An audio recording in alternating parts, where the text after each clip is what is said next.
Hola, bienvenidos. Un gran saludo a las personas en Chile que tienen interés en conocer más de cerca el tema de la democracia directa y descubrir los beneficios que obtiene una nación que le reconoce el derecho a referendar a la ciudadanía en forma regular. En este tercer vídeo, y me permito compartir el material de nuestra presentación. En este tercer vídeo vamos a tratar el tema de cómo se obtienen los beneficios que va siendo generado a través de la participación regular de la ciudadanía en la toma de decisiones de los temas de interés más importantes para la sociedad. Este es el tercer vídeo que hacemos en relación a las actividades que lleva adelante Jimena con el grupo de personas que se interesan también en este tema. Como en las otras ocasiones anteriores, les pido que se tomen un momento para leer con atención esta aclaración, en particular el que yo no pertenezco a ningún partido político ni en Chile ni en Suiza. No tengo tampoco la intención de adherir a un partido político. Mi interés es promover la democracia directa, con la convicción de que es muy útil para Chile en la situación, en particular en la situación que se encuentra en este momento. Y el hecho de que comparta esta información con uno u otro tipo de persona o de corriente no significa que esté apoyando en particular a ningún candidato o partido. Todo el material que ha sido generado en el último tiempo con los libros sobre el tema, presentaciones y artículos, está todo disponible en forma gratuita en el sitio web que se muestra aquí, www.swiss-democracy.ch. Hasta ahora, los dos o tres elementos esenciales que hemos compartido en los vídeos primero y segundo es que Suiza es el único país que implementa el derecho político a referendar cada 3 meses. Este derecho es votar sí o no, tema por tema, a la entrada en vigor de lo que ha sido promulgado por la clase política. Gracias a este instrumento, la gran diferencia de Suiza respecto a todas las otras naciones que viven en democracia representativa sin el derecho a referendar es que en vez de que entre en vigor lo que promulga la clase política en base a sus intereses, en Suiza puede entrar en vigor solo lo que acepta la mayoría de la gente. Si hay algo que por alguna razón un grupo grande de personas, suficientemente grande de personas, piensa que lo promulgado por la clase política, por los representantes elegidos al gobierno, a los parlamentos, no es de buena calidad, entonces existen los mecanismos para evitar la entrada en vigor y devolver el tema al sistema político para que lo trabaje y lo mejore. Gracias a esto, dijimos que Suiza, implementando esto a fines del 1800 y utilizándolo en forma ininterrumpida por los últimos 130 años, ha logrado acceder a niveles de libertad, de seguridad, de cohesión social y de prosperidad que están muy por encima de aquellos de cualquier otra nación que opera bajo el sistema de democracia representativa, muy por encima, que fue lo que ilustramos sobre todo en el segundo video. En este video de ahora tomamos como punto de partida lo que habíamos descrito en la diferencia de los derechos políticos del ciudadano suizo y cómo el ciudadano suizo vive su participación en el quehacer político de la nación respecto a las otras naciones. Habíamos dicho que aquí, como en otros países, como en Chile, tenemos el derecho de elegir entre candidatos cada 4 años para los puestos de gobierno y de parlamento. Pero más encima de eso, tenemos el derecho a votar, a referendar y decir sí o no cada 3 meses a los distintos temas que van siendo referendados, que van saliendo del sistema político ya promulgados por las autoridades y que la última palabra reside en la mayoría de la ciudadanía. ¿En qué se traduce el hecho de referendar con esta periodicidad, con esta regularidad? Lo podemos ilustrar de esta manera. Estamos hablando de 4 sesiones al año. En cada una de estas sesiones de referendo, votamos sí o no en torno en promedio a 2, 3 o 4 temas de nivel nacional. Esto es, los más de 5 millones de personas con derecho a voto dicen sí o no al mismo tema. Al mismo tiempo, cada cantón, cada uno de los 26 cantones, puede colocar uno, dos o más temas del nivel cantonal específico. La gente del cantón de Zúrich vota los temas específicos al cantón de Zúrich, la gente de Ginebra, Basilea, Berna, cada uno le dice sí o no a los temas que son pertinentes a la región en la cual ellos viven. Y además hay 2.170 municipalidades, cada una de las cuales lleva adelante también temas a ser referendados por la ciudadanía que vive en la municipalidad específica. No siempre todas las municipalidades tienen temas a ser referendados, por tanto, en cada una de estas sesiones hay alrededor tal vez de 800 o 1.000 temas de nivel municipal que son decididos. Si uno acumula esto por 4 veces al año y un periodo de 4 años, que es más o menos el periodo presidencial de Chile y el ritmo, digamos, de progresión del trabajo político de tantas naciones, vemos que lo que está haciendo el ciudadano suizo es que participa en forma acumulada en decir sí o no a unos 30, 40 temas que pueden ser con salud, con educación, con transporte público, con seguridad. Cualquier cosa de interés público, subir impuestos, bajar impuestos, gastos importantes, asignación de recursos que van siendo decididos, digamos, por las autoridades y en las cuales la ciudadanía puede dar la última palabra, decir si se ejecuta o no lo promulgado por las autoridades. Y esto se repite una vez más, como dije, en los cantones y en las municipalidades. Desde el punto de vista del ciudadano, esto significa que en un periodo de 4 años ha estado confrontado a decir que sí o no, alrededor, una vez más, 30 a 40 temas de nivel nacional, 15 a 30 temas del cantón en el que vive y tal vez unos 10 o algo más de temas de la municipalidad. Para llegar a decir que sí o no en cada uno de estos temas, la persona está confrontada con argumentos en pro y contra del sí y en pro y contra del no.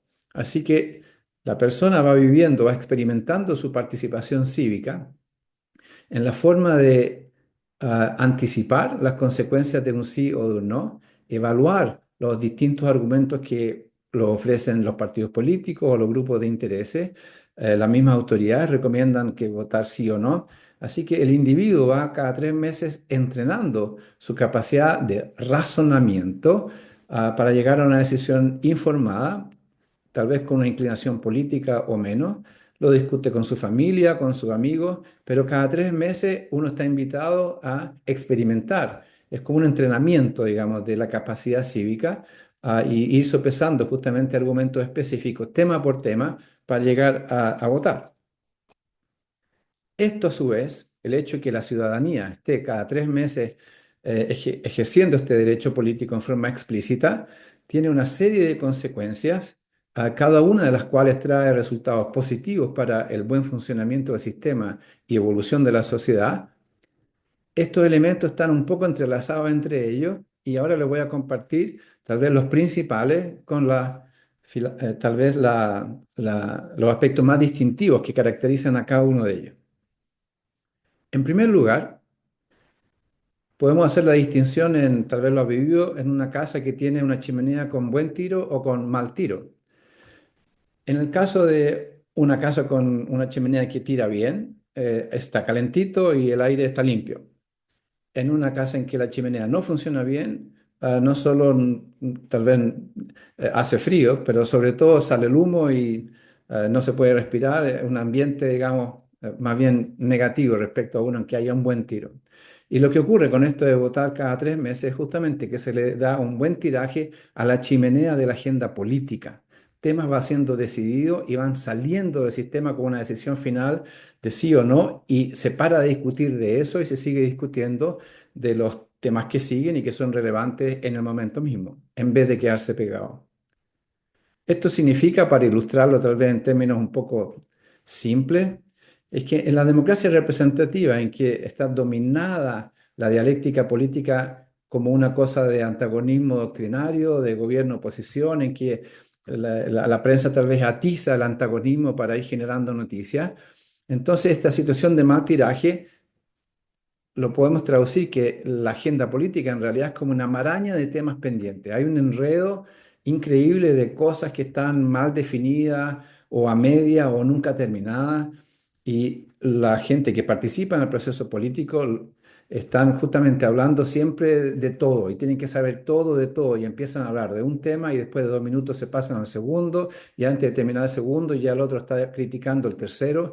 Así que se va creando una dinámica, una dialéctica de discusión política que es realmente una maraña, es que es incomprensible y es muy difícil para una persona normal que aún tenga un interés sano por la política de poder entender con una cierta transparencia, una cierta capacidad de qué se trata y cómo están dando las cosas. Así que cuando llega el momento de votar para elegir candidatos a cargos de gobierno o cargos de parlamento, en realidad es una cierta complejidad, digamos, en el ejercicio de poder llegar a elegir un candidato o una candidata, tal vez en forma que le gusta lo que me dijo de este tema, pero no me gusta lo que están diciendo sobre otro tema, y muy a menudo la gente experimenta en democracia representativa el terminar votando por el que te desagrada menos, en vez de que el que te convence más. Contrariamente a esta situación, en el caso de la democracia directa en Suiza, ¿cómo tiene este buen tiraje de la chimenea que los temas no se van quedando pegados y no se discute siempre las mismas cosas y tenemos una discusión, digamos, cómo funciona el sistema, en que hay distintas inclinaciones, hay distintas preferencias hacia una u otra cosa, pero se discute una cosa a la vez. Hay un orden muy claro. Cuando hablas de una cosa, habla de eso y no la mezclas con otros temas pendientes. Si hablas de energía, no te pones al tiro a hablar de seguridad y después de migración inoficial, etcétera. O sea, una cosa a la vez. Y cuando vas votando, dices que sí o que no, un tema después de otro. Y en ese sentido, el poder llegar a tomar una decisión de decir que sí o que no, comparado cuando tengo que tomar la decisión si voto por un candidato A o un candidato B o un partido de un tipo o del otro, en Suiza llegar a decir que sí o no en un referendo es de una simplicidad increíble respecto a la complejidad que están enfrentadas las ciudadanías en las otras naciones.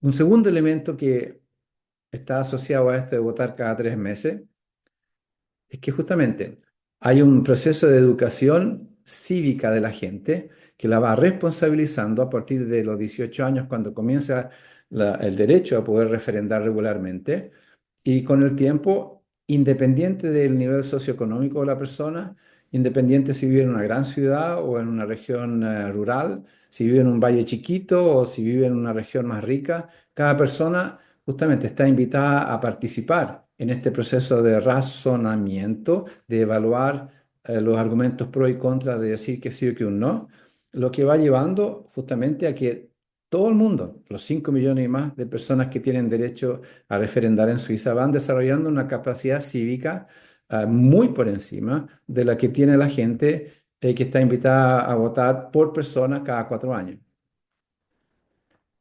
Algunos ejemplos para ilustrar a qué se llega con el hecho de que tanta gente tenga regularmente la posibilidad de ejercitar su capacidad de razonamiento en temas de interés público. Por ejemplo, hay una iniciativa en que se dice la gente trabaja 44 horas a la semana, es mucho tiempo, queremos que pasen más tiempo en la casa y se propone una iniciativa que reduzca el número de horas de trabajo a la semana de 44 a 40 horas. Se reduzca de 4 horas a la semana con el mismo sueldo. Y a través de una iniciativa popular que la gente junta las 100.000 firmas y el tema llega a ser votado por toda la ciudadanía a través de Suiza. Si gana el sí, se transforma en ley a nivel constitucional en forma inmediata. O sea, todos los empleados en Suiza pasan de 44 a 40 y mantienen su mismo sueldo. Ese tema se referendó y ¿cuál fue el resultado de la gente? Imagínense, tal vez en muchos países uno dice al tiro, ¿no? Trabajo menos, gano lo mismo. En el caso de Suiza, este tema fue rechazado por el 78% de la gente. El 78, casi 8 de 10 personas en Suiza le dice que no. Esta es una votación del año 76, entre paréntesis, una o dos generaciones ya antes de ahora. Le dice que no a que le rebajen las horas de trabajo manteniendo el mismo sueldo. Para llegar a un resultado de este tipo, lo que tienen aquí cada una de estas columnas es el resultado no y sí de cada uno de los 26 cantones. A la izquierda está el cantón que tuvo el mayor número de sí, que como ven ni siquiera llega al 50%, y la columna de más a la derecha fue el cantón en que el sí llegó ni siquiera al 10% y la gran mayoría de la gente de ese cantón dijo que no. Pero a nivel nacional, 8 de 10 personas dijeron que no a rebajar sus horas de trabajo. Les pido que reflexionen un momento en qué tipo de razonamiento hacen millones de personas, cada uno con un, justamente, nivel social, socioeconómico, de educación, de intereses políticos, etcétera, muy diferente tal vez del uno del otro, o con una gran heterogeneidad, a través de millones de personas, y todos, o la gran mayoría, independiente justamente de todas estas diferencias, personas de más edad o menos edad, cantones ricos o cantones menos ricos, todos llegan a la misma conclusión que no es una buena idea. Un ejemplo del nivel de capacidad cívica y responsabilidad cívica que llega a la ciudadanía a través de entrenar su capacidad de razonamiento cada 3 meses. Les doy otro ejemplo. En la misma línea de justamente que la gente trabaje menos y gane lo mismo, hubo otra iniciativa en que se proponía que en vez de tener 4 semanas de vacaciones al año, todos los empleados en Suiza, por ley, deberían tener 6 semanas de vacaciones al año. O sea, se propone una ley en que se aumente de 2 semanas sin trabajar, manteniendo naturalmente el mismo sueldo. A través de una iniciativa se juntan las firmas, pasa a través del sistema político y se llega al voto. En este caso, imagínense, en cualquier otro país que la gente le dice, ¿quiere 2 semanas más de vacaciones pagadas? Probablemente la gran mayoría de la gente va a decir, al tiro, muchas gracias. Se vota en Suiza y el 67% de la gente votó que no. El 67%, son casi 7 de 10 personas, llegan a la conclusión que tener 2 semanas adicionales de vacaciones pagadas no es una buena idea. Es como un boomerang con una trampita que tarde o temprano no va a ser, me va a hacer mal.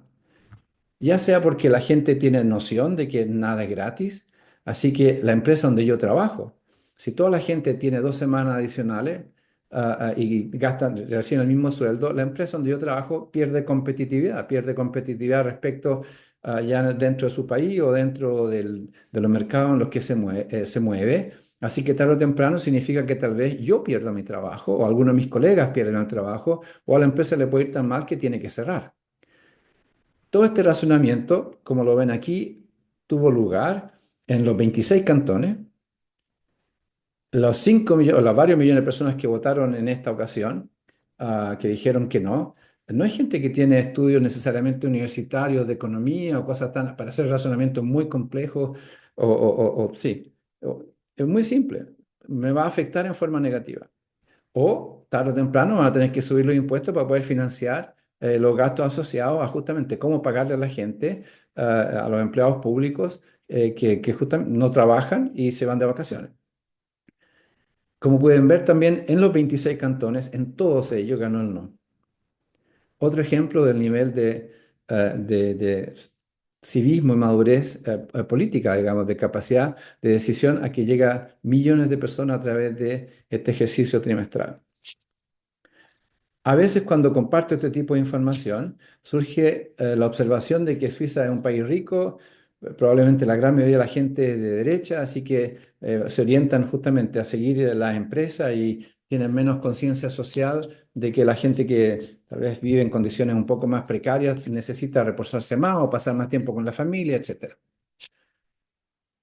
Les comparto el perfil político de Suiza, de algunos cantones de Suiza, que es, como pueden ver, muy heterogéneo. El cantón de más a la izquierda tiene el 44%, la gran mayoría es gente de izquierda. Y hay el otro cantón de los 26 al otro extremo, en que solo el 10% es gente de izquierda y la gran mayoría tiene más bien de inclinación de derecha. Y esta columna al final es el promedio a nivel nacional. Esta es la estructura. Esta estructura a nivel nacional no es muy diferente de la que existen en otras naciones europeas o en Chile, en Sudamérica, etcétera. No es muy diferente. Y lo que quiero ilustrar con esto justamente es que el instrumento de la democracia directa no favorece ni perjudica a ningún tipo de inclinación política. sirve para las ideas que provienen de la izquierda, sirve para las ideas que provienen de la derecha, y la gente vota en forma muy pragmática. Más allá de lo que cada partido recomienda votar que sí o que no, la gente llega a su decisión que puede ser contraria a lo que está recomendando su partido, independiente nuevamente si es un partido de izquierda o de derecha. Así que lo que está detrás de este tipo de votos es un pragmatismo de la gente que está por encima y que no perjudica en realidad el hecho de que existan inclinaciones políticas de distinto tipo y puede favorecer justamente, funciona en cantones que tienen una orientación mucho más de izquierda o menos que los otros, funciona en todos los cantones. Les comparto otro ejemplo que es muy interesante y que tiene repercusiones bien concretas en realidad. Lo que, te- lo que tenemos aquí, por ejemplo, es un caso en el cual hay una gran heterogeneidad en la forma que la gente votó. Como pueden ver, independiente del tema, hubieron cantones en que la gente dijo que sí y tenemos al otro lado cantones en que claramente dijeron que no. Este tema al final gana el sí o gana el no. Cada uno es libre de elegir como quiere y nadie anda recriminando al cantón del lado o a la región de la otra parte por haber votado en forma diferente. Nuevamente, para ilustrar que hay un gran pragmatismo en cómo la gente va de tema en tema decidiendo cómo se vota. Y así como existen estos que son muy heterogéneos, hay temas en que son muy homogéneos. Por ejemplo, aquí hay un tema que tiene una importancia que voy a elaborar un poco. Como se puede ver, aquí más del 80% de la gente dijo que sí a un tema, en tanto que muy poca gente dijo que no. Y en ningún cantón en realidad hubo mucha gente que le dijera que no. Y este tema no es banal, esta es una votación del año 2001, hace ya más de 20 y tantos años atrás. Y era un referendo obligatorio que llegó por iniciativa de las autoridades y que se trata de frenar la deuda pública. O sea que el Estado no puede seguir gastando con déficit de tal manera que va aumentando el nivel de deuda porque se considera que tarde o temprano esto no se hace sostenible y es perjudicial para la nación. Lo que está detrás de esto es lo siguiente. Lo que pueden ver aquí es a nivel rojo el nivel de deuda pública de los países de la OECD, los 25 naciones más ricas del planeta. Y lo que está en amarillo es el nivel de deuda pública de Suiza. Como pueden ver, en el año 60 a la izquierda, el nivel de deuda pública suiza era la mitad del promedio de los países de la OECD. Pero durante los años 80, 90, yendo hacia el año 2000, habían déficits fiscales del Estado suizo de manera tal que la deuda pública empezó a crecer mucho más rápido que en las otras naciones y se empezó a acercar a niveles similares al promedio de estos otros países.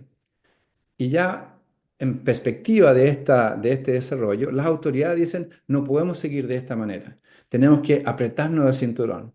Así que imagínense, estamos hablando de una nación en que las autoridades, en vez respecto a las naciones de democracia representativas en que están siempre encontrando razones y argumentos para gastar más plata a la izquierda y a la derecha, las autoridades en Suiza dicen no podemos seguir gastando plata de esta manera y le piden a la ciudadanía que digan que sí a un referendo obligatorio de que nos tenemos que apretar el cinturón todos. El resultado de la ciudadanía, al 80% entiende el argumento de que no se puede seguir gastando plata de esta manera y que tenemos que parar. 80% dijo que sí a frenar la deuda pública. Y esto no es banal lo que les estoy diciendo porque la historia sigue naturalmente para adelante y es así como se siguen desarrollando las cosas. Si uno mira las estadísticas hoy por hoy y ve que Suiza tiene muy poca deuda pública respecto a todos los otros países ricos del mundo, de la OECD, mientras los otros han explotado a llegar en promedio a 140% del Producto Bruto, en Suiza se ha quedado pegado en torno al 40%, tal como se votó el año 2001. Y esto no es banal, porque el resultado de este tipo de cosas es que, por ejemplo, un país como Italia, que tiene 140% de producto, de deuda respecto al producto, cuando se refinancia, tiene que pagar casi el 5% de interés para emitir deuda en el mercado financiero. En cambio que Suiza, cuando se refinancia, no paga ni siquiera el 1%. Hay una diferencia del costo de obtener dinero que es sustancial entre Italia y Suiza o los otros países de la OECD. Para ponerlo tal vez en términos más simples, es como que en Chile creo el litro de benzina vale 1.300, 1.400 pesos. Es como que Suiza estuviera pagando por litro de benzina 1.400 e Italia estuviera pagando por litro de benzina 7.000 pesos. Y lo que paga el Estado, 7.000 pesos por litro de benzina, imagínense, toda la tasa de interés que paga el Estado es la base. Las empresas privadas y las personas tienen que pagar normalmente una tasa de interés que está por encima de aquello que paga el Estado.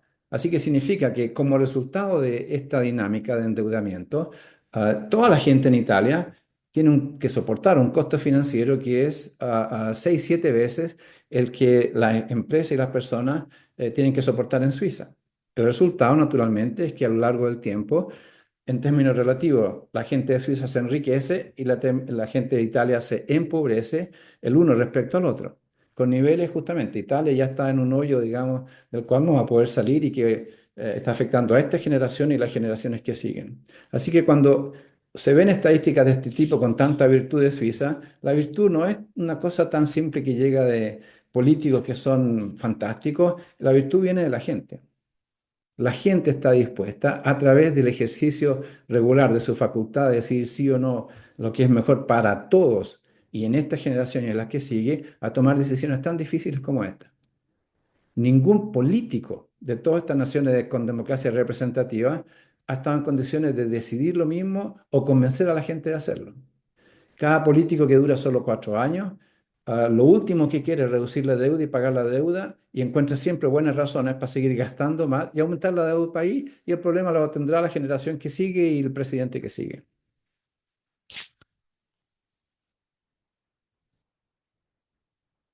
Un otro elemento que resulta del hecho de referendar cada 3 meses. Y esto le va, espero, causar un poco de sensación y hasta un poco difícil de creer. En el caso de Suiza, gracias a esto, desaparecen los políticos profesionales. En vez de tener este tipo de personas que tienen una actitud más bien cínica y que se están siempre atacando mutuamente, descualificando y que se comportan de una manera, pero en realidad piensan de otra, en Suiza este tipo de personas está reemplazado por gente que parecen voluntarios al servicio de la ciudadanía. Para ilustrarle esto, ya lo discutimos en el segundo vídeo, le puse este ejemplo, ¿no? El Parlamento de la Municipalidad de Zúrich, de la ciudad de Zúrich, que se había autopromulgado un aumento sustancial de la remuneración que se pagan y la gente no estaba de acuerdo que tuviera un aumento tan grande. Se llega a un referendo y hace 2 semanas atrás, bueno, algunas semanas atrás, el 54% de la gente votó que no al aumento que ya se habían promulgado. Así que estamos hablando de una situación en que los políticos, la clase política, no puede hacer lo que quiere. No se puede auto pagar más dinero sin que la gente esté de acuerdo. En este caso, en el caso de Zurich, se lo pararon ahora por muchos años. Así que, para ilustrar, el participar en la actividad política suiza, en cargos de gobierno o en cargos de nivel parlamentario, a nivel municipal o regional o nacional, son todos trabajos de tiempo parcial. Esta gente trabaja, va al Parlamento 3, 4 horas a la semana, una vez por semana. Están obligados a tener un trabajo en paralelo. Así que el participar en la actividad política en Suiza no alcanza para vivir. Tú no puedes vivir de y para la política. No existen los políticos profesionales. Y la gente no quiere que se profesionalice la política, como el ejemplo de esta votación de algunas semanas atrás. Lo que está detrás y a la base de que esto sea de esta manera es lo siguiente.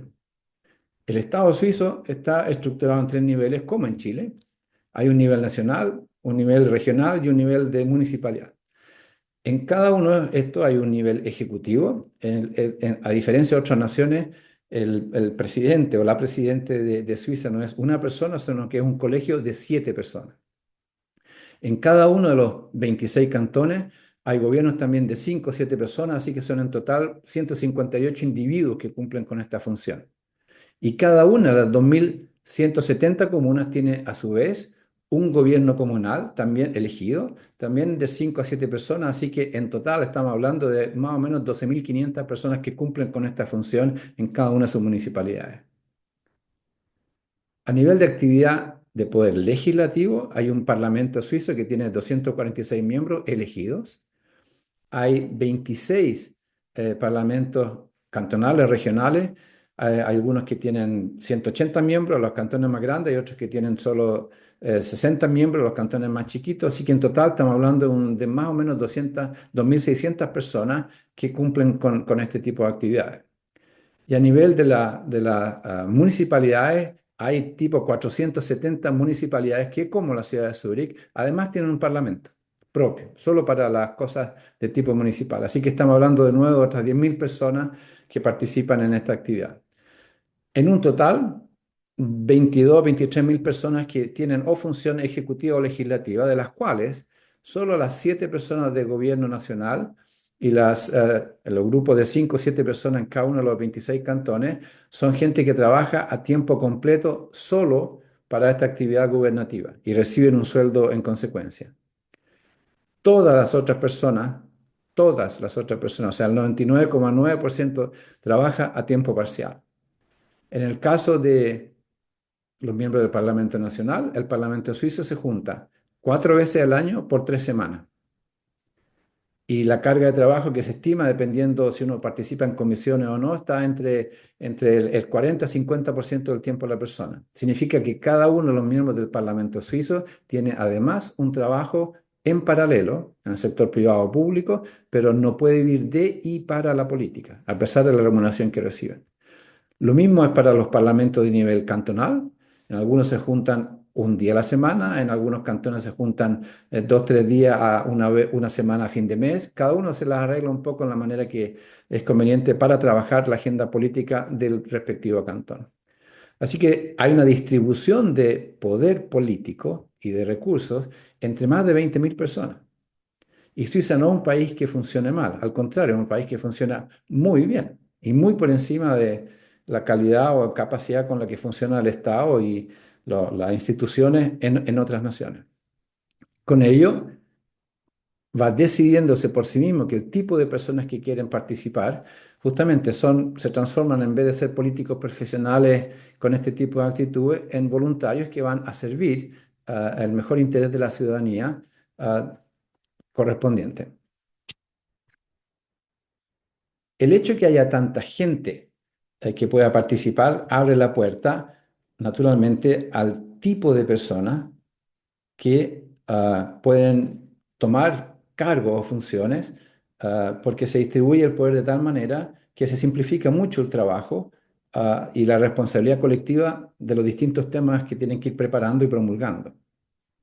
Y les digo esto para hacer ejemplo, colocar un poco el ejemplo de lo que les estoy diciendo. Miren la gente que está aquí. Ven al señor que está ahí arriba, es un campesino. Y el señor que está aquí abajo es también un campesino. Significa que hay gente que se levanta muy temprano, tiene que ordeñar vacas, un trabajo bastante pesado que requiere muchas horas todos los días, entre paréntesis 6 días a la semana. Y este señor que está arriba es actualmente el presidente y el señor que está abajo fue el presidente hasta hace un tiempo atrás del partido político más grande de Suiza. El partido político más grande de Suiza. O sea, estos son personas que manejan a su partido, son miembros del Parlamento, están envueltos en el diálogo regular, cotidiano, del quehacer político de la nación y tienen en complemento a su trabajo ya privado como campesinos, logran llevar adelante también cargo de la mayor responsabilidad política que puede haber en el sistema. Es parte intrínseca de cómo funciona la política en Suiza, que toda la gente justamente tiene que, en paralelo con su actividad política, tener una actividad privada. No hay políticos profesionales. Les coloco otro ejemplo que también es un poco sorprendente, pero que tal vez ayuda a enfatizar lo que estamos diciendo. ¿Ven este señor que está aquí? Lo ven esperando el tren en la mañana en una estación de tren para ir a trabajar, a tomar el tren para ir a trabajar. Este señor que está aquí es esta misma persona que está aquí. Lo ven caminando con este otro señor y estas dos señoras en la calle de Berna. Es la misma persona. Y si ven a este señor de aquí trabajando entre medio de dos reuniones, sentado ahí, en fin, concentrado, es este señor que está aquí. Y les muestro a esta gente porque estas 4 personas también como estas cuatro personas, son miembros del gobierno suizo. El gobierno suizo, o sea, la autoridad más alta del sistema político suizo, son 7 personas y estas son, hace unos años atrás, el grupo de 7 personas que eran la gente que gobierna el país. Y lo que les quería enfatizar en esto, espero que, no sé si les hace impresión o no, no hay guardaespaldas. Hay gente que vive muy próximo a la vida normal de todo el resto del mundo, de todo el resto de la gente en la nación. No hay ni se necesitan guardaespaldas. Esto es caminando después de una reunión al Banco Central, los 4 miembros de los 7 volviendo del Banco Central a su oficina en las calles de Berna. Esto es único. Y cuando la gente dice en Suiza toman el tren para ir a trabajar y no necesitan guardaespaldas, la gente dice no, pero eso lo hacen para televisión, para ver como que son como todo el mundo. No, no es un cliché, son como todo el mundo. Y el hecho de que las autoridades más altas del sistema político de la nación puedan vivir una vida como todo el mundo, hace justamente que la proximidad entre la ciudadanía y la clase política no se agranda a tal punto que justamente se empiezan a acusar mutuamente que no interesa lo que la gente quiere o no saben lo que está pasando en la realidad y no se sienten tampoco como el centro del mundo, digamos. Imagino que para una persona que anda siempre con guardaespaldas, con escoltas, con motociclistas de carabineros que le hablan en el camino y que echan a los otros autos para el lado, es difícil seguir sintiéndose normal todo el tiempo, digamos. En cambio, que si uno lo vive de esta manera, es más normal justamente que las decisiones que se van tomando en favor de la sociedad están muy próximas con una mayor sensibilidad a cómo vive el día a día toda la gente. En este sentido, vuelvo un poco a enfatizar algo que casi un semi-resumen a las cosas que ya hemos dicho. En las sociedades que tienen el derecho a referendar, como Suiza, dijimos que entra en vigor solo lo que acepta la gente. El hecho de que el sistema funcione de esta manera, ya por definición, hace que no se tengan políticos profesionales y que un cierto tipo de personas y personalidades con más bien características egomaníacas, que son aquellas que salen adelante en democracias representativas que viven de un antagonismo perenne y permanente entre ideologías, entre gobierno y oposición, en Suiza no es necesario ni existe. Y se evita también llegar justamente a situaciones de descontento social que puede llevar a situaciones dramáticas y peligrosas como estas que vivió Estados Unidos o que ha vivido Chile. Y lo interesante es que en el caso de Suiza, el que esto no exista y el que esto no se produzca es un subproducto de la democracia directa. Suiza no inventó ni implementó la democracia directa para evitar este tipo de cosas. Simplemente se ha dado de esta manera. Así que entre el qué se obtiene y cómo se obtiene, que es lo que hemos estado discutiendo en lo último, les quiero enfatizar que una nación que logra deshacerse de la clase de políticos profesionales y evitar este tipo, vive en condiciones muy superiores, de mucho mejor calidad del día a día de toda su ciudadanía, que aquellas en que están enfrentados a una constelación de este tipo. Y ya el hecho que una nación no tenga políticos profesionales, les pregunto, basada en la experiencia en Chile, la lista de deficiencias que experimenta una nación cuando se piensa en coimas, en malversación de fondos, en financiamiento ilícito de partidos, en corrupción, etcétera, de tantas autoridades, no todas, pero tantas que van a terminar a la cárcel o en prisión, que tienen escándalos de todo tipo. Imagina el costo financiero y emocional que significa para una nación vivir en estas circunstancias respecto a Suiza, en que esto no ocurre. Y no ocurre justamente porque gracias a este sistema, ese tipo de personas no entran a participar en funciones de liderazgo político. El paso es siguiente. Dado que cada cosa que se hace en Suiza puede ser votada por la ciudadanía, el subir impuestos o el bajar impuestos, el gastar dinero en una cosa o en otra, la asignación de recursos, está al final aprobado o desaprobado por la ciudadanía. Y el resultado es que el Estado, el tamaño del Estado, lo que hace, cuánto hace, más grande o más chico, es función de lo que la gente está dispuesta a pedir o a tolerar. Lo más eficiente posible, lo más chico necesario y solo tan grande como se requiera para que las cosas funcionen. Así que estamos en presencia de un Estado que es muy chico, los impuestos más bajos del mundo, con los servicios públicos de mejor calidad del planeta. Muy eficaz y muy eficiente. Y en parte, naturalmente, es como resultado de que no existan políticos profesionales.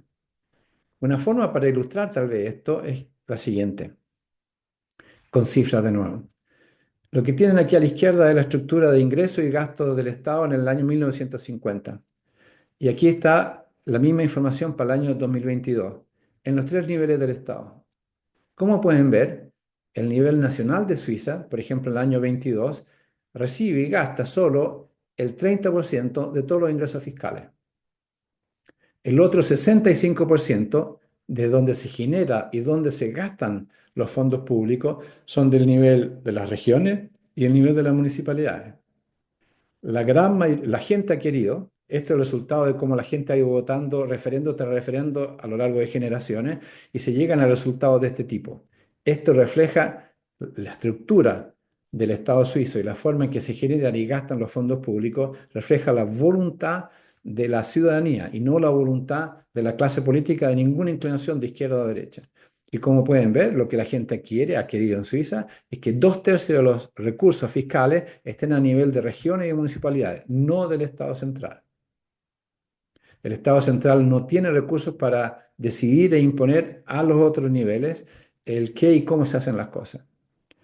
Lo otro que es importante e interesante ver es que hay una equivalencia muy grande entre gastos e ingresos.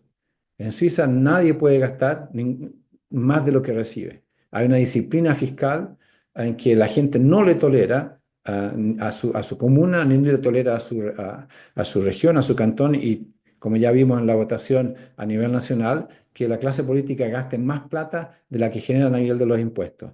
Y no pueden subir los impuestos sin que la gente vote para aprobarle el que le suban los impuestos. Así que los tienen permanentemente con la rienda muy cortita de no gastas más de lo que yo te permito. ¿Qué hacen? ¿Qué se hace con estos fondos públicos? Como decía antes, el Estado suizo hace pocas cosas y las hace muy bien. Aquí lo que tienen a la izquierda la columna de la estructura de gasto de los 26 cantones juntos y aquí las 2.100 municipalidades en conjunto. Y como pueden ver, la gran mayoría de los recursos, más del 50%, se gastan solo en tres cosas. Educación es el ítem más grande de gasto público. Los colegios y la universidad en Suiza cuestan muy poco, son gratis, cuestan muy poco, van financiados a través de los impuestos, a nivel local y nacional. O sea, desde el kindergarten hasta que sales de la universidad, toda la educación primaria y secundaria está prácticamente en su totalidad financiada a través de impuestos. El otro ítem importante de bienestar social, ocuparse de los viejitos, de la gente que está tal vez desempleada, que hay que reconvertirla en su condición de trabajo. En salud, la salud pública que está cofinanciada a través de sistemas de seguros privados. Pero justamente uno de los ítems importantes que se usa los fondos públicos van en salud y el resto cubre todo el resto. O sea, el ejército, la infraestructura, aeropuertos, trenes, transporte público, todos los otros ítems de gastos fiscales, están todos en conjunto, como pueden ver, en la minoría del resto. Así que, de nuevo, un Estado chiquito, con impuestos muy bajos, con los mejores servicios públicos del mundo, hace pocas cosas y las hace muy bien. Y esto refleja en permanencia la voluntad de lo que la gente quiere que sea su Estado y que evita que no sea lo que no quiere. La lista en realidad no para aquí. Aquí les coloco algunos puntos que los dejo leer para hacerse una idea sin que les dé más detalles de lo que hay detrás de cada uno de ellos.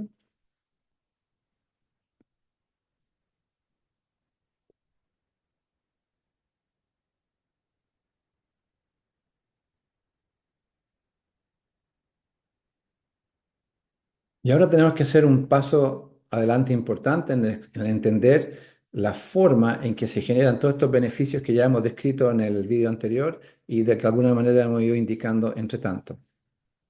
Y esto tal vez es sorprendente, pero muy importante.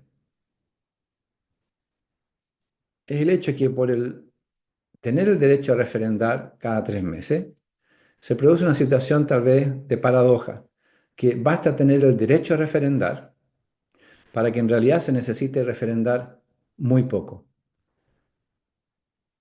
La democracia directa no reemplaza la democracia representativa, sino que se usa en conjunto.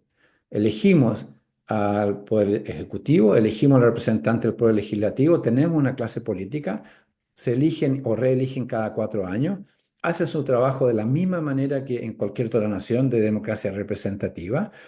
La diferencia es que con el derecho a referendar podemos controlar la calidad de lo que están haciendo, de tal manera que si nos tratan de hacer un gol, la gente lo puede parar y mandárselos de vuelta. Para ejemplificar esto, un par de informaciones de tipo estadística. Lo que tenemos aquí es, a nivel de entrada del proceso político, el número de temas que entran a ser parte de la agenda política, temas que tienen que ser decididos por las autoridades, que cubren justamente todos los gastos públicos, salud, transporte, infraestructura, defensa nacional, todas las cosas que, lo mismo como ocurre en cualquier otra nación, como en Chile. De todos los temas que entran al sistema político, algunos vienen del gobierno, otros vienen de los parlamentarios y hay algunos que pueden llegar a través del derecho a referendar. Del 100% de lo que entra al sistema, el 4% viene a través de un referendo obligatorio o un referendo facultativo o una iniciativa popular. O sea que a nivel de entrada del proceso político, el derecho a referendar tiene un rol más bien marginal. La gran mayoría de los temas que son parte de la agenda política, de los cuales se tienen que ocupar el gobierno y el parlamento, vienen de la clase política, como en Chile. Así que una contribución muy marginal a qué se discute. Estos temas son procesados entre el gobierno y el parlamento para llegar a promulgar una decisión al respecto. Y en el caso del sistema suizo, de todo lo que entra a ser procesado, ya estamos hablando en un periodo legislativo de 4 años, a nivel nacional de en torno a 1.200 temas por un periodo de 4 años. De todo esto, el 90%, 9 de 10 temas, llegan a ser promulgados. O sea, la gente discute, el gobierno y el parlamento, con las distintas inclinaciones de izquierda y derecha, discuten el tema y al final llegan a una decisión, se ponen de acuerdo en qué se hace y cómo se hace y promulgan una decisión. La gran mayoría de los temas, 9 de 10. Para colocar este 9 de 10 en proporción, en Estados Unidos, que en muchos casos se cita como un ejemplo de democracia en el mundo, dado que su constitución de fines del 1700 y llevan más de 200 años viviendo la democracia en forma más o menos eficaz. En Estados Unidos, lo que se promulga, lo que entra al sistema político en un ciclo de 4 años, es el 7%. Uno de 10 temas son promulgados. Los otros 9 se quedan pegados en el sistema o los tiran para afuera. Pero en esencia es aire caliente que sigue siendo como una pelota que se discute del gobierno a la oposición, de los demócratas a los republicanos, y de alguna manera les sirve para justificar al Parlamento y a los políticos en tener un trabajo a tiempo completo.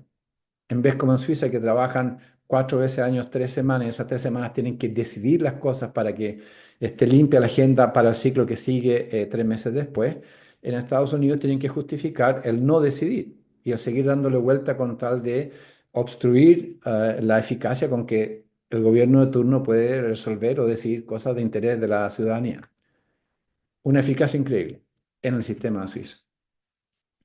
Y cuando se llega a qué entra en vigor respecto de todo lo promulgado por las autoridades, recordarán que con el referendo facultativo la ciudadanía tiene el derecho a, si quiere, parar todas y cada uno de estos miles de temas que van siendo decididos y promulgados por el sistema. ¿Cuántos paramos?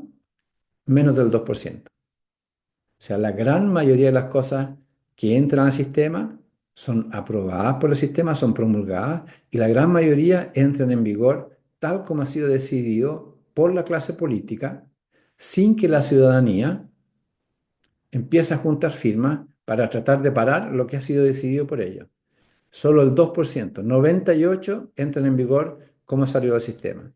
Pero tenemos el derecho de parar aquellas que no nos gustan. Se las podemos mandar de vuelta. Así que este nivel de eficacia del sistema, en realidad, es el gran secreto de la democracia directa. Todo el mundo habla de la parte visible del iceberg, que es la parte que se vota. Como hay un tema y sale un voto que sí o que no, lo que hablan los periodistas y lo que se comenta en otros países, que la gente votó que sí o que no a que hayan aviones de guerra, votó que sí o que no a que haya más semanas de vacaciones, que se suba el sueldo, que se bajen los arriendos, todos los temas comunes de interés público que se conocen en Chile o en Suiza, en cualquier parte. Pero votamos solo el 2%, ni siquiera. Así que el gran secreto de la democracia directa en realidad no es lo que se vota, sino que es la calidad y la cantidad de todos los actos que entren en vigor sin ser cuestionados por la ciudadanía.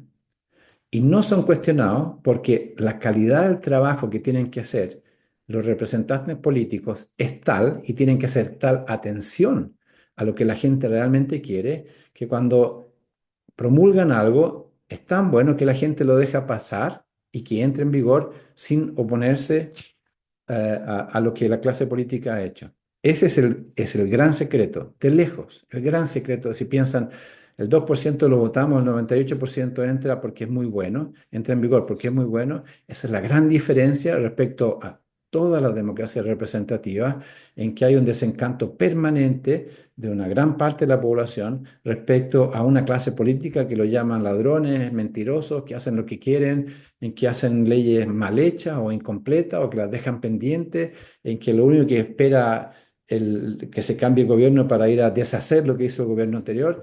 Aquí en Suiza, cuando algo entra en vigor, dado que viene de la gente que lo aprobó en forma explícita o implícita, nadie está pensando en que ya entró en vigor y lo queremos cambiar o deshacer lo antes posible. Una vez que entra en vigor, se queda por mucho tiempo. Así que les comparto un poco un resumen de qué se trata, el qué y el cómo se obtiene. En particular, como ya dije, la democracia directa no es una alternativa que reemplaza a la representativa, se usan las dos en conjunto. Sin la representativa, la democracia directa no es practicable. Obviamente es imposible que toda la gente esté votando miles de cosas todo el tiempo, no es practicable. A contrario, sin la directa, lo que observamos es que las democracias representativas, como en Chile y en tantas otras naciones, padece de defectos muy serios y que no logra evitar o corregir por sí misma. Pero en presencia de la democracia directa, justamente estas falencias, estos defectos que son realmente graves en algunos casos, no ocurren. Y si ocurren, son corregidos en forma muy rápida. Así que, utilizadas en conjunto, estas dos formas de democracia se validan, se complementan, se potencian y se perfeccionan mutuamente.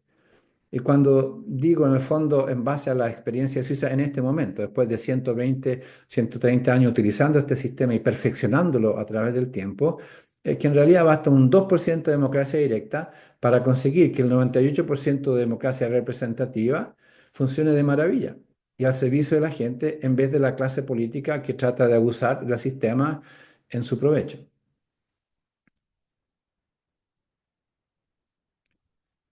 Déjenme resumir, para terminar, lo que hemos dicho en estos tres vídeos. Empezamos diciendo que Suiza es el único país en el mundo que tiene el derecho político a referendar cada 3 meses. La ciudadanía va llamada regularmente a votar en cada sesión 8 o 10 temas y decir que sí, que no a cada uno de ellos en forma muy pragmática, con argumentos en pro y en contra que tienen que tienen una cierta inclinación de preferencia política, pero la base son cosas muy pragmáticas, de lo que interesa y es bueno para la sociedad o no. Gracias a utilizar este mecanismo, la gran diferencia de Suiza respecto a todas las otras naciones que viven en democracia representativa es que se evita que entre en vigor lo promulgado por la clase política que puede que me guste o que no me guste. En Suiza entra en vigor solo lo aceptado por la mayoría de la gente. Puede ser aceptado en forma explícita cuando referendamos un tema y decimos que sí, o va aceptado en forma implícita porque ha sido promulgado por la autoridad elegida y la gente no se opone a que entre en vigor. El hecho que todas las cosas que van entrando a el cuerpo de leyes que rige el Estado de Derecho de la nación refleje la voluntad de la mayoría de la gente todo el tiempo, dijimos, es el primer paso de una serie, una cadena de procesos económicos, socioeconómicos y de tipo político que lleva con el tiempo a darle una credibilidad al Estado muy por encima de la que tienen las otras naciones, baja el riesgo país, tiene tasas de intereses muy bajas, se genera y acumula capital porque la actividad económica llega a niveles de estabilidad y continuidad que las otras naciones no tienen. Tarde o temprano llega al pleno empleo, mejoran las condiciones de trabajo, con eso suben los sueldos reales y vas generando una sociedad que justamente llega a niveles de riqueza, de libertad, que está muy por encima de otras naciones. Dijimos, y esto es muy importante entenderlo, que este proceso que empezó en la forma actual a los fines del 1800, 1890, en realidad ha permitido a Suiza que a partir de una situación en que 8 o 10 personas les tocaba vivir su día a día más o menos de esta manera, llegar después de 3, 4 generaciones a lo que habíamos ilustrado con la Bahnhofstrasse de Zúrich como una de las calles de mayor lujo y riqueza en el mundo. Es un proceso que a través del tiempo, 130 años, ha logrado servir muy bien los intereses de la sociedad suiza durante la Primera Guerra Mundial, Segunda Guerra Mundial, todo tipo de conflictos económicos y políticos, y ha podido hacerle frente a todas las adversidades internas o externas que han ocurrido durante todo este tiempo y ha sacado al país adelante de una manera ejemplar y que no tiene otro par en el mundo. Y hemos dicho que este proceso de ir hacia niveles de libertad y de prosperidad inigualados e inalcanzables por otras naciones, en realidad viene muy poco a través de lo que se necesita votar y referendar cada 3 meses, decir que sí o que no. Y la gran diferencia es la disciplina estructural que le impone el hecho de que la gente disponga del derecho a referendar en la forma en que trabaja la clase política. Esa es la gran diferencia respecto a todas las otras naciones que uno pueda pensar, Chile o Brasil o Italia o Francia o Estados Unidos o países en Asia. La gran diferencia entre la democracia directa y la representativa es el cómo obliga a trabajar a la clase política de la nación. Con esto estamos terminando los 3 temas en que decíamos qué es y cómo funciona la democracia directa, cuáles son los beneficios que se obtienen de utilizarla y de qué forma, cómo son los mecanismos a través de los cuales estos beneficios se van creando. El próximo vídeo es sobre Chile. Y cuando hablamos de Chile, específico a compartir información y mi opinión que están en este libro que apareció el año 2023 sobre por qué, desde mi perspectiva, es la mejor alternativa para un Chile libre y próspero, con 3 elementos. El por qué es necesario, por qué, desde mi perspectiva, es la mejor alternativa que puede tener la nación y cómo implementarlo. Eso van a ser las 3 cosas que vamos a cubrir en el próximo vídeo.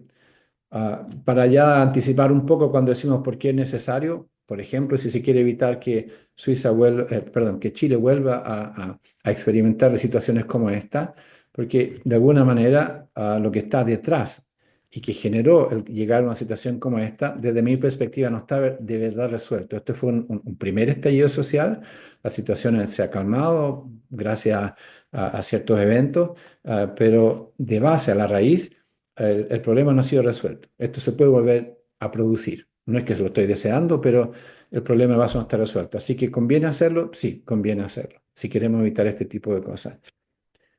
¿Cuál es la alternativa de si no se hace? Es lo que vamos a discutir. Desde mi perspectiva, se volvió a la supuesta democracia en 1990 y Chile volvió a hacer política a la antigua y el volver a hacer política a la antigua, darle el poder a la partitocracia de Santiago, está tirando al país de vuelta para atrás. Un proceso que ya empezó hace muchos años, en realidad décadas, y que si no cambian las cosas se va a volver a la miseria económica y cívica que vivieron nuestros padres y nuestros abuelos. Y a la inversa, si se implementa el derecho a referendar regularmente, no solo se va a lograr evitar y revertir la situación en la que ya se encuentra Chile en los últimos años, sino que se puede entrar justamente en un paso a un proceso autosostenible que puede durar generaciones y que lleva a una nación a niveles de libertad y de prosperidad inigualados por las naciones que no tienen el derecho a referendar. Se puede implementar, por cierto que se puede implementar, y ahora no hay que esperar nada, se podría haber hecho hace 50 años atrás. Voy a discutir o indicar que desde mi perspectiva hay que empezar de abajo para arriba, se implementa a nivel de las municipalidades, se dejan pasar unos cuantos años, se extiende a nivel regional, se dejan pasar otros cuantos años y se implementa después a nivel nacional. Y la objeción que surge y que es legítima es que cuando uno piensa, dice, el nivel de educación de la gente en Chile no tiene el nivel cultural de los suizos, etcétera. Es cierto, no tiene el nivel de cultura cívica que existe porque en Suiza ya llevamos 120 años practicando esto y en Chile no se ha hecho. Pero no hay que compararse el Chile de hoy con la Suiza de hoy. Hay que pensar que Suiza empezó con este tipo de personas. Este fue el tipo de gente que con su sentido común consideraron que era conveniente tomar también la responsabilidad de que delegamos a las autoridades, pero estamos siempre considerando el trabajo que van haciendo, que si en algún momento es de una calidad que no nos conviene, estamos en condiciones de pararla y mandárselas de vuelta. Este es el tipo de persona que implementó la democracia directa, la fue sacando para adelante, la fue perfeccionando generación tras generación. Así que la pregunta con la que los dejo antes que volvamos a hablar del tema de Chile es si la sociedad chilena, con 11 millones, 12 millones de personas con derecho a voto, si el sentido común, el nivel de información y educación que dispone la gente con derecho a voto en Chile hoy por hoy es sustancialmente inferior a lo que tenía esta gente que fue sacando con su sentido común y con su nivel de educación e información hace 120 años atrás, generación por generación, un sistema para adelante que los llevó a la situación actual de tener la nación más libre y rica del planeta. Muchas gracias y los invito desde ya a participar entonces en el vídeo que sigue. Hasta pronto.